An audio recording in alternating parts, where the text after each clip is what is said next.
adventurous soul has taken him up mountains and down dazzling heights, constantly challenging his own disability.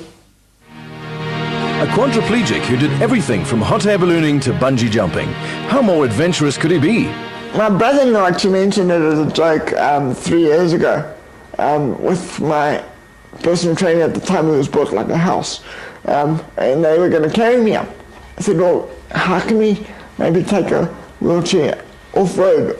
And then it went from off-road to being on a mountain, and then it went from being on a mountain to, oh, if you're going to go big, if you're going to go do it, go big. So we thought of Kilimanjaro.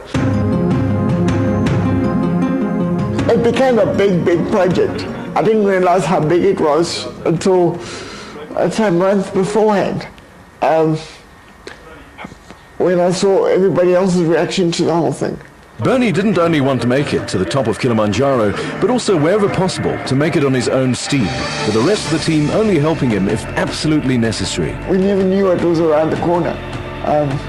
We never knew if my arms were going to hold out, and we had the constant worry of getting altitude sickness, and it was twice where I actually did get sick.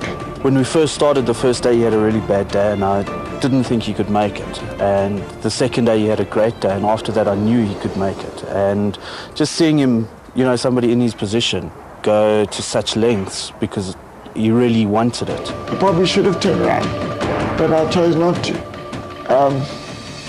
Partly because I don't like to fail, and partly because I got this far, and I probably thought that I'd never get that far again. Previous guy I did it got to 16,500 feet, which we did on day 8. The first day was tough on Bernie.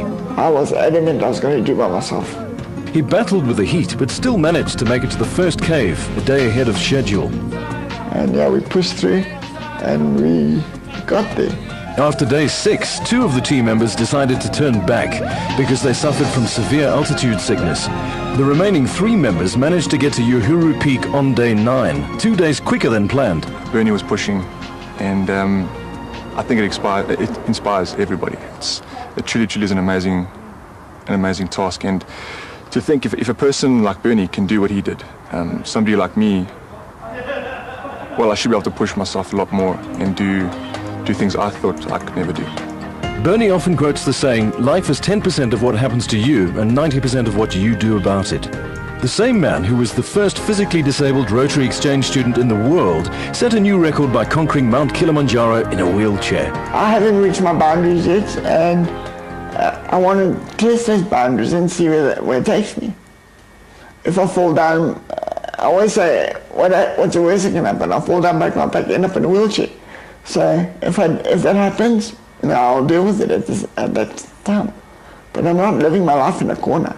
I mean, I was told I'd never drive a car, I'd never have a normal life, I'd never have a normal education. I've done all those now. If you're told you can't do this, you can't do that, you can either choose to believe it or you can choose to test it. Now, when I do things, I'm not proving it to anybody else. I'm not even proving it to myself. I just want to see if I can.